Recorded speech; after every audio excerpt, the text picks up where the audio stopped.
we're going to move on to last but not least, Pisces. Pisces. Pisces. I think deep emotional waters with this one too. Oh yeah, for sure. Well, there's just that, the waters and the moodiness, and I'm happy to say that Jupiter is making an appearance back into your first house, into my first house as well. Um, these questions or emphasis of third and ninth house axis. Unlike Virgo, the joys of the sun and the moon are in their placement. So are their question of a closeout of this increase of intake with social media and learning and like skills-based learning and stepping into a role of teacher. And I can speak to this of how it's showing up in my life. I'm taking courses, but I've had a difficult time doing them because I have been stepping into a teaching role. I'm teaching an astrology class and moderating. So my own skills-based learning has been eclipsed and blocked out by me stepping into a ninth house role. So themes of that I see for both Virgo and for Pisces as they share this like opposing axis, and how Mars has been affecting uh, the home base and construction, and even going over how I feel about roots and lineage, and um, these third and ninth house themes also go into um, like the heretic versus larger organizations, and it goes into themes of my daily rituals, like Mhm. since Uranus has been hanging out with the nodes here, changes in my habits and rituals in the morning. Do I go to coffee? Do I give coffee up? Do I do I change that? Really sitting and feeling with what allows me to be rooted in my energy, but then that has a cost to my energy output as well. So how that shifts and is cyclical because that is the joy of the moon. So going in waves and really feeling shifts and changes in my energy and how I've been riding that. So It I'm sounds like a very like almost Gemini energy to me, like yeah. duality of like, oh, do I do coffee? Do I give it up? Like, Yeah, absolutely. So there's like a switch out. So there could be a really sudden change and close of what those habits or changes, or like I said, that close out of doing skills-based learning and stepping into the role of teacher, or maybe even thoughts of pursuing higher education, or thoughts of travel, saying no to local travel so that I could save up to go and do long distance travel, themes of that. Um, how like the little things that we do every day and how that affects like longer distance journeys. And that could be spiritual as well. So Mhm. like Jupiter going into the first house and that expansiveness, and sometimes that makes us bigger, like Jupiter is the planet of expansion. But it's more of an exuberance, and I thought it was a great time for us to start our journey together as we hold space for individuals, because Jupiter and um, the the musical essence and the expression being there, hanging out with Neptune, Mhm. with really connecting with spirit. So Mhm. So for Jupiter being there for the next month and a bit, hopefully helping out and assisting the physical body as the moon's joy placement is being blocked out for a minute at a time. I don't see this as a bad thing for you Pisces, because sometimes when the lights go out, the healing can happen. So I see it as a moment of healing. So if there is a healing crisis what can we work with, Tabitha? Like, what is it coming up intuitively when we think about the physical body and and and cycles in general? Hmm. Well, when you were talking, and this didn't apply to everything that you said, but when you were specifically talking about, sorry, I lost my train of thought. That's okay. Something that made me think about something. Let me backtrack here. What you were? Oh uh, my gosh, you were talking about like higher learning and spirituality, and something came to me, and now it's like already like zipped, oh, like it's zipped in okay. and um. So yeah, I think when I started thinking about like healing crisis, I think what I was thinking about before just kind of like whoop. Oh, yeah. Maybe it'll come back. So for me, when I think about a healing crisis, I think about it in terms of like flower essences when you're taking it to address something, and Mm, then like let's say that you're taking an essence to help shift, like I don't know, like to help you feel more compassionate or, open the heart or what have you. And then all of a sudden, like you're taking this essence and you're like feeling really angry and you're just like, I don't like how I feel. Like, what the heck is going on here? mm, Intensification of like unpleasant like emotions or unpleasant experience or just like inner unrest, like black tourmaline's another stone like that. It's like in order to work with it, like sometimes like some people are fine, but then other people it's like all this stuff comes up and it's like it comes up, but then it clears, pretty quickly. yes. But like that's what I think of like a healing crisis, is like this intensification of like symptoms, and then like it's part of the healing process, and then it clears, and then you can proceed Uh, to work like with the stone or with the essence. But so like tell me like your definition just so we can be on the same page, because I'm taking it you're talking about just like physical symptoms in the body. well, yeah, because I'm thinking it's like the moon and it being in its joy, and then it like being like blocked out, like the just like the face of the moon being like blocked out in general, and how eclipse energies can be pretty jarring for the physical Mhm. body. Um, so that's just what I was riffing off of in general. Well, Um, and like for that, I would just say like self-care. So like getting enough sleep, getting enough mm, water. If there's something else in your practice, like regular massage or yoga, or just making sure that you're keeping up with that. And then also like immune boosters. So yeah. whatever that is for you, whether that's vitamin C or elderberry syrup or like wellness shots, lemon ginger, like whatever like your wellness practices to boost your immune system, like strengthening the physical. And also, we take these things like we're not just strengthening the physical, we're also strengthening our energetic bodies as well, to just help us stand in a place of strength so that when these energies come at us, we're not like thrown completely off kilter.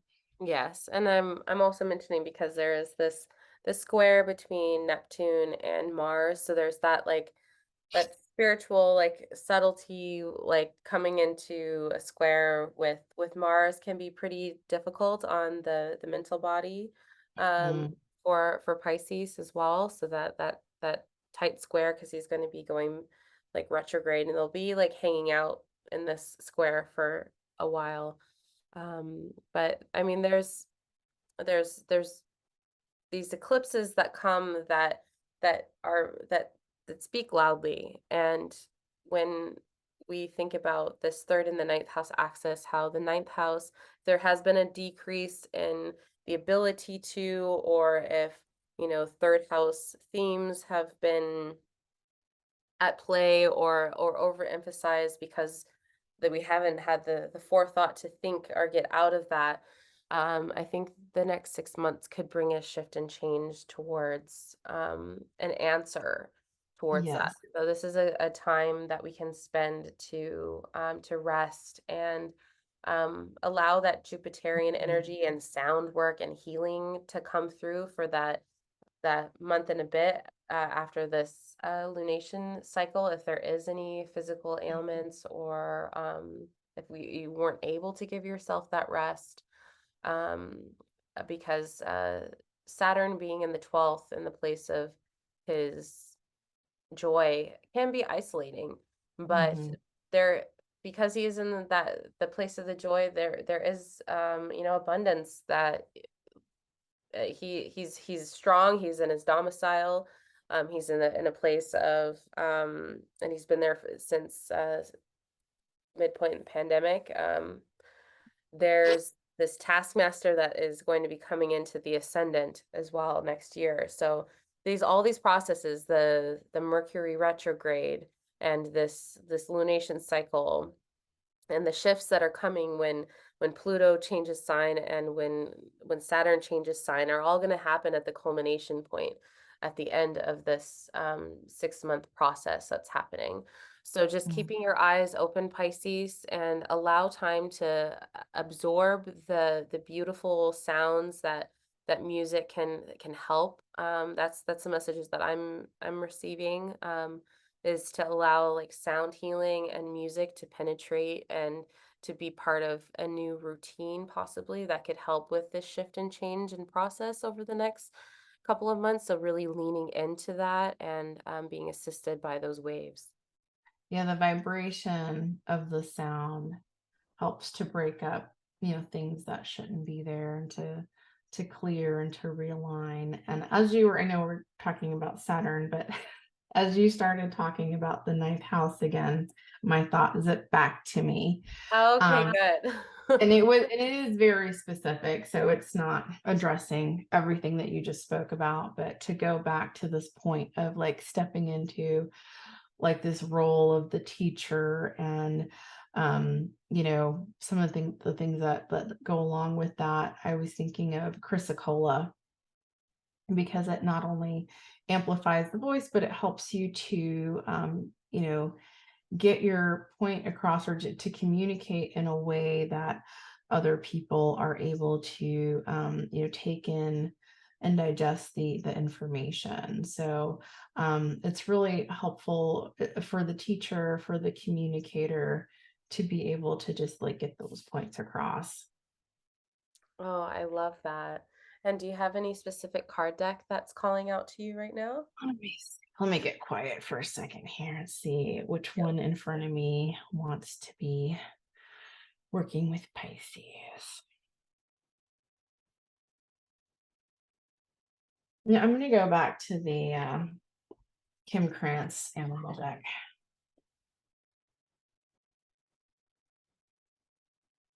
See what message comes up. A lot going on for Pisces, actually, Mm, or potentially. I mean, different people are going to be hit by different themes. yes.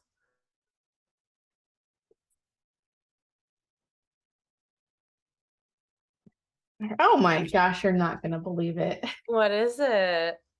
It's another elephant. Ah!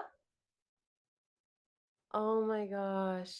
So this one's a fire sign, or it's associated with the fire symbol, the alchemical. So the triangle with the point facing up is the alchemical symbol for fire. Okay. Um, and so this one he's carrying fire in his trunk, and he's got looks like a red gemstone at his third eye. Um, and again, elephants are communal, they're familial, I mean family oriented. Um what I'm getting from this one, he's got like one long tusk and one that's broken off. Like I'm almost getting like a very much like a protector energy. Um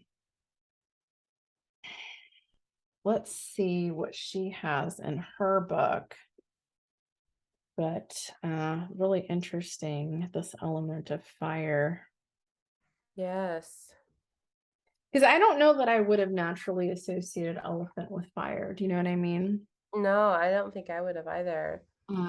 Unstoppable, auspicious, wise, representing immense wisdom. When in balance, one pointed focus, generous and loving. When out of balance, misunderstands fate. And you bring it into balance through trust. Hmm. Are you seeing that anywhere in the chart? Well, yeah, so I see well, when I think about elephant, I think about journeys and Mm. like how Pisces getting Jupiter back into his domicile and um uh like I'm seeing like the Saturn influence um and like the wisdom that Jupiter has and like and that um yeah, those are the elements that spoke. I'm definitely getting Jupiter. Yeah, I'm getting Yeah, Jupiter. like that's Um, the vibes that are speaking loudly mhm. for me. I think this elephant has like a very like fierce protector vibe about him. But the other thing that elephants are associated with is listening. And so I feel like that kind of goes back to what you were saying about the music and the sound healing. That is Um, such a huge thing for Pisces. Like one of the things is to be able to listen when they speak, mm, even if it's for themselves, but listening because there's two ears. Like mhm. it's like for Pisces, it's Yeah, and I so wasn't even thinking important. about it from that standpoint. I was thinking more of the music, but yeah, I mean, even just listening in general, and then that ties back again to the chrysocolla because part of communication is you know speaking, but then also hearing. Yes. Yes, and this trine of like this Scorpio energy to the ascendant and Venus coming into a trine uh with Jupiter will be in a couple of days after. So kind of Mhm. doubling down on that Well, and you know what Venus else I'm music. getting? Oh, I'm sorry. Oh no, I was done. No, I was just gonna say what else I'm getting is kind of like a secondary, but like this whole idea of like the association with Ganesh or Ganesha, depending on I know depending on where you live that he has Yes. different names. But this whole idea of like the clear of obstacles, like he very much has like this clear of obstacle energy to me. Oh, yes. With his fiery ways. And Yes. this elephant's been through some stuff. He's got half a tusk on the one side. Like he's seen some things. Like he's wise. He's experienced some life. But yeah, like just like that whole idea of, even if you need help in these areas, like whether it's teaching or travel or any of these ninth house themes, just like calling upon Ganesha to help clear some of those obstacles or placing a little statue, you know, strategically in your home, in your feng shui bagua. Yes, I love the elephant energy for Pisces, and I love that elephant has come through a couple of times. Hmm. Yeah, in closing, the energies are shifting and dramatically in the next 6 months. This lunation phase that's coming, this full moon lunar eclipse, um, at the end of this process and the ending that comes with this is also going to bring in usher in a whole new change of Hmm. um of watchmen of sorts as a changing of signs come through. So stay tuned as we explore these plant energies and intuitive elements, alchemical elements. Um, and we look forward to hearing from you and exploring all of this with you. So I'm going to stop the Yes, we are share. so excited to start Yes. this journey with you. Yes, and I'm so fortunate to have you as a partner, Tabitha. Thank you so Mm. much, and take care of yourself during this lunation phase. Yes, you are my what did we say? Collaborative partner of destiny or something Yes. along Yes. karmic partner of collaborative destiny. I don't know. I had an astrological reading around the same time, or speaking to the same time that Callie and I met. So I was like, oh, all right, some cool things are gonna come out of this. Oh, yes, yes. There's so much more to come, and happy Halloween, and I look forward to hearing from all of you, and we'll be seeing you soon. And I don't know what the weather is in your area, but it just started pouring down. It's been lovely here all day. So I think we're just closing out with some Scorpio energy. The clearing energy. Yes, yes, clearing, purification. All right. Goodbye, everyone.